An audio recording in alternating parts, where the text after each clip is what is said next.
Hey guys, Cody with Double C Custom Leather here. We're going to do a short video today detailing our edge recipe and how we achieve nice edges on a holster. So we're going to be sanding them, beveling them, burnishing them, and then before we burnish, we're gonna dye them. Then we're going to burnish them. Then we're going to wax them. So we're going to do a few things here. We're going to be using this holster. It's getting a lot of air time here, but 1911 outside the waistband pancake holster. I will put a link to the video here where we did the stitching on it, and right here where we did the wet molding. That's what we did. So this will kind of give you guys a chance also, if you did watch the wet molding video, to see how it looks after it's dried and how well it came out. It did come out pretty awesome. Very easy draw, good retention. We still have that retention screw in there, so we can tighten that up if we need to, but right now retention's spot on, so I'm not too worried about that. So we're gonna go ahead and get started on this. I'll try to make this video really short, guys. Do understand it is hard to make leather videos that are short because leather takes a long time. I usually spend about 30 minutes on some edges sometimes, so 15 to 30 minutes. So if I was to videotape the entire process, start to finish, you're looking at a 30-minute video. So I'm going to show you bits and pieces. I'm going to try to keep this one short. I know I keep saying that, and then they run 30 minutes long. But I'm going to film bits and pieces of myself doing the things. Some things I'm just going to tell you guys to do it. Like you should be able to sand the edges. Shouldn't really have to explain that. So I'm going to tell you to do some stuff. I'm going to show you how to do some stuff, give you some tips and tricks along the way, and this recipe will get you beautiful edges every time if you do it in the order, the way that I'm telling you to do it, and you work at it. Edges take a long time. So if you think you're going to get in 5 minutes and have beautiful edges, it's not going to happen. You have to spend your time and actually put in the elbow grease on these edges to do them the way that we like to do them. We're not going to be using anything fancy, anything other than a Dremel to do the sanding. They do make burnishing heads for the Dremel. We're not going to be using that. We're not going to be using a high-speed Dremel. I just want to show you the low-tech, very easy and self-explanatory way how to do it. Okay, I'm rambling now, so we're going to go ahead and get started. Alright guys, we're going to go ahead and get started. Get this thread out of the way. Some of the things you're going to need is, if you have a Dremel, get you one of these little sanding discs. This is my Dremel setup, guys. Cheap Harbor Freight Chicago electric Dremel. Just a little sanding drum. I think it was an 80 grit, but it's wore down to like probably a 120 grit now because it's been used so much. You're going to need an edge beveler. Okay.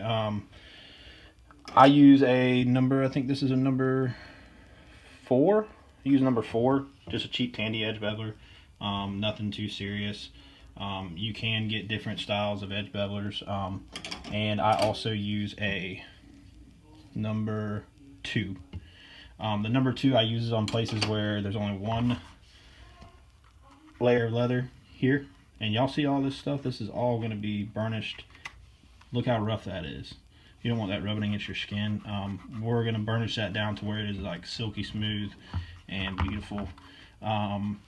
So go ahead and sand all the way around your holster. Make sure everything is flush, even up here where your stiffener is. If you're doing a stiffener, go ahead and do that. And guys, this is a recipe for any edge. It does not have to be a holster. So go ahead and sand it all down. I've already done so, and I've already beveled them. There's plenty of videos out there how to sand your edges and how to bevel them. I might do a few videos in the future. But if you guys are having trouble with that, go ahead and look up some of those other videos. There's some awesome ones out there. Let's see. So we've went ahead and done that. You'll need 2 wool daubers. Actually, I'm going to get by with 1 because when I do my edges, I just use my finger. That's why my hands are always filthy when you watch my videos. So one wool dauber. You'll need some sort of slicker. I just use one from Tandy. You'll need some beeswax or some kind of wax. I just get natural beeswax. That's what I use.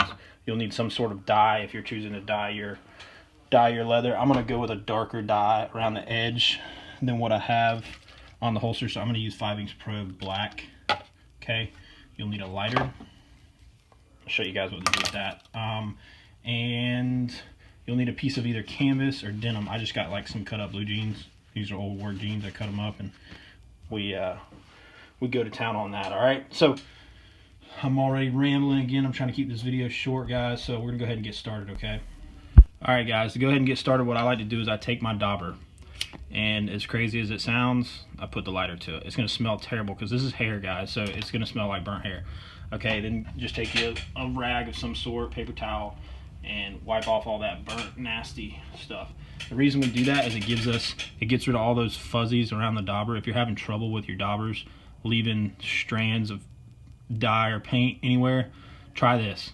Awesome little trick. I can't remember who I learned it from. It was somebody on YouTube, so definitely give that a try. All right, so we're gonna go ahead and dye our edges. I'm gonna show you guys how we do that. We're gonna do it, just do probably one edge, just to show you guys how to do it. And I'm gonna dye these outside edges black just because I want some cool contrast. So I usually like to take my dauber and go straight down the middle of the edge. Okay, remember we've already sanded and beveled these edges, by the way, guys. So, and then I go down the edge, and now that we've got that dauber kind of singed, we can be very surgical with this. So we're getting the entire edge. Okay. All the way around. We'll do the back side now, and just be careful not to get your stitches, and try not to get your leather that's already dyed the other color, unless you got same colors going on, doing the same color edge as your main body. Then you don't have to worry too much. So I'm gonna go ahead, guys, I'm gonna finish up this little run here, and then I'm going to finish doing it off camera to try to save some time.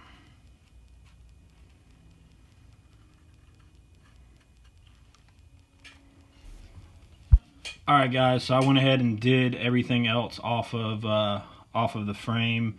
I went ahead and dyed up the edges. You can see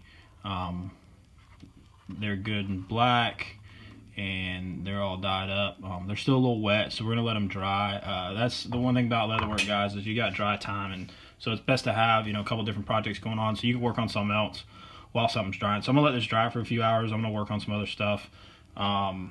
And I do want to mention I did go ahead and dye the insides of the belt loops here. I dyed them black as well. I don't know if you guys can see that, but all I use is a little Q-tip. Those daubers are too big to really fit inside there without making a mess on the outside of the holster.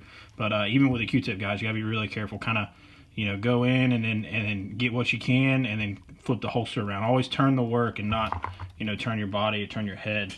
That's gonna help you out a whole lot more. So we're going to cut this off here. We'll let this dry. We'll be back to do the burnishing and the waxing and make it all look good. Alright guys, so we're back. We let the dye dry. Got a good black edge all the way around. We're going to go ahead and get started burnishing. I'm going to get right to it. So we're going to be using gum Tragicanth, which is kind of like a milky looking gooey substance. I'm not really even sure what it's made out of. But it does awesome for burnishing. So I usually just take it and put it on my finger, and then I'll rub it. You want to get the make sure everything gets saturated somewhat with this stuff. Get it all along the edge here.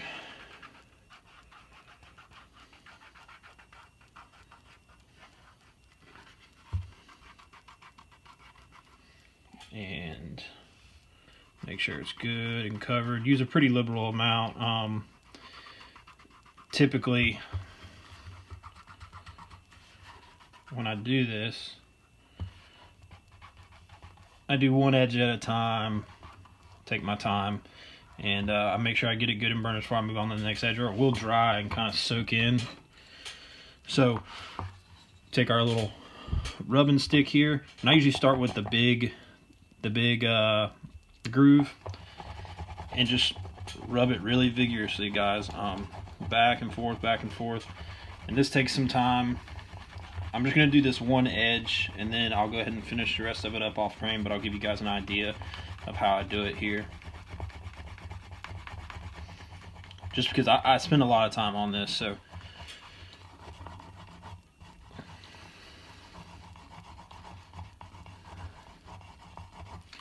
I don't want to put you guys through more of a video than what you have to watch here, just to get the idea. I tell you, I flip it around, I use the skinny end, and I kind of go along my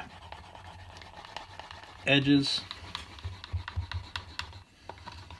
And you can already see it starting to get shiny, slick. And what you're doing is you're rubbing really fast.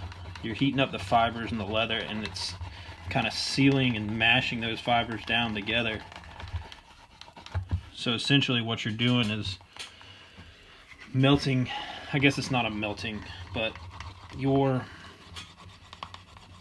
the more friction you create and the more heat you create, the better.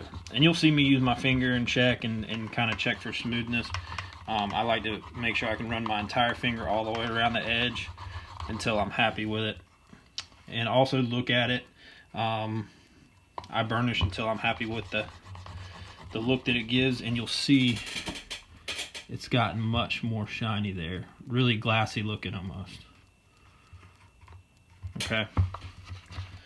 And if it gets dry on you, you feel a lot of friction, you can go ahead and wet it up again with the gum trag and keep going.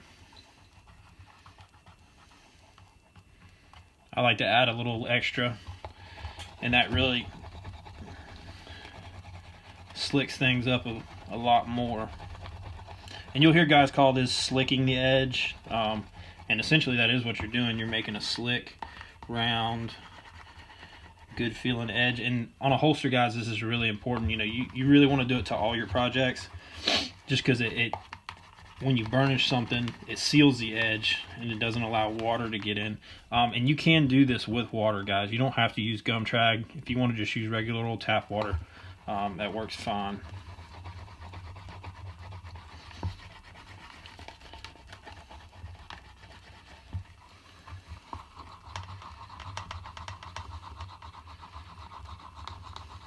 And just working short strokes. If you got a long straight edge, you can kind of work it back and forth a lot easier. It's tougher to do on these curves, but if you watch my pattern making video, we made a pattern for a Glock 17, and I was talking about how when I'm designing it, I'm thinking about my edges, thinking about the curves, and making really smooth curves all the way around.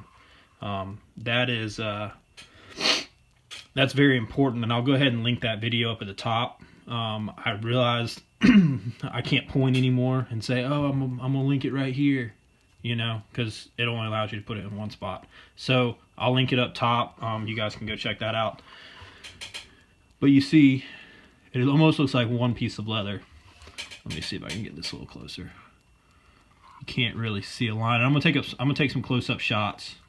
And that's not quite done yet, guys. We still got a couple more steps.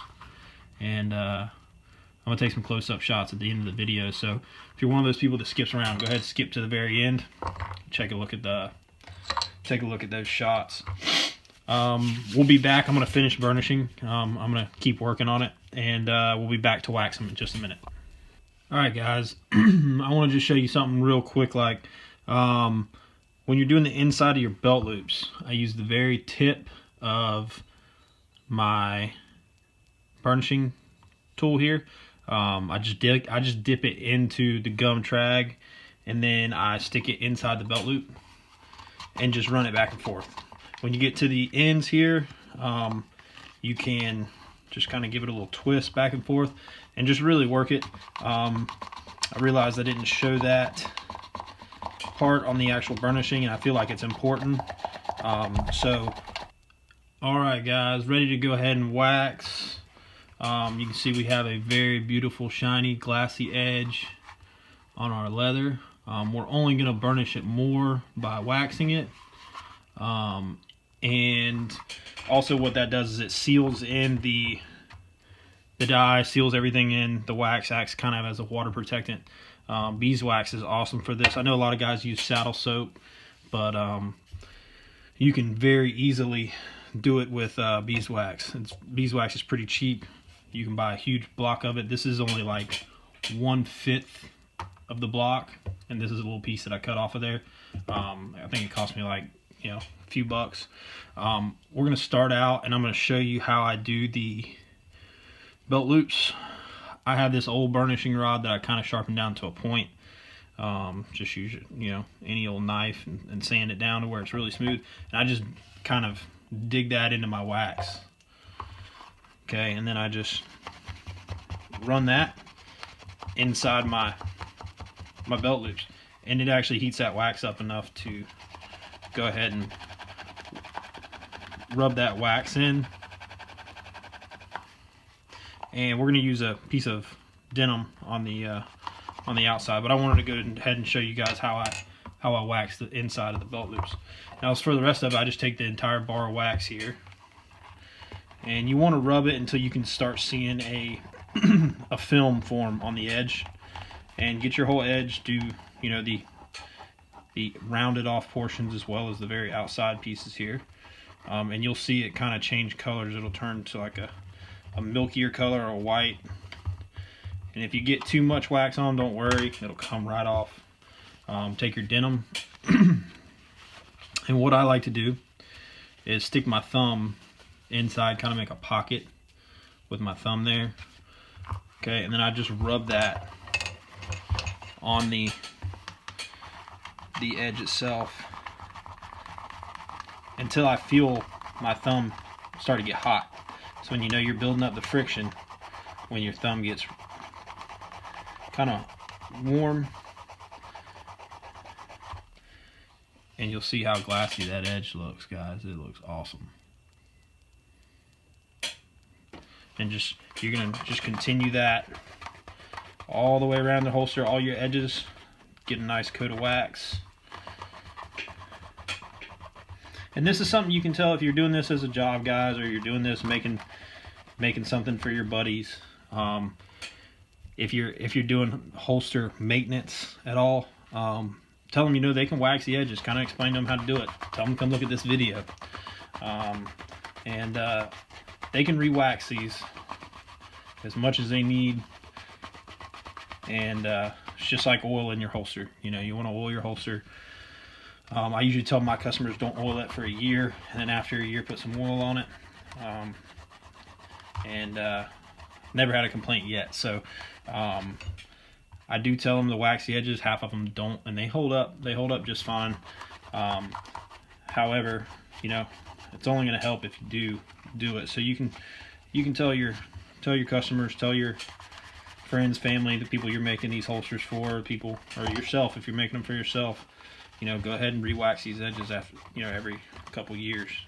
It'll keep your holster looking nice. So you guys see how glassy that edge has gotten. Try to get in the light here. Looks pretty sharp, especially with that contrast between the black and the brown. Looks super sharp. So I'm gonna go ahead and finish this up, and we'll close it out with a few words and try to keep